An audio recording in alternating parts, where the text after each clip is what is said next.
Welcome back to Cannon Coffee. We've got an Alex Duetto in the shop. It actually came from the shop. It was purchased by a customer, and he was having some trouble with it when he got it home.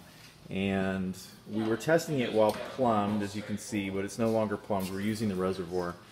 The problem with the machine was that it had a bad solenoid valve, so it was not able to draw water from the reservoir. We have remedied that since then. Excuse me. And yeah, let's go ahead and draw a shot because this machine is ready to go.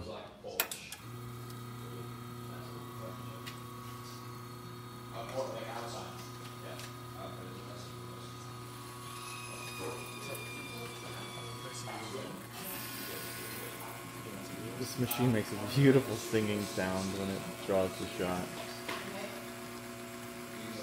I find it beautiful anyway. And it is pulling a very nice shot. So it is working. It's working from the tank as intended. Go ahead and turn that off. And yeah, Willie, come and get your machine. It's ready to go.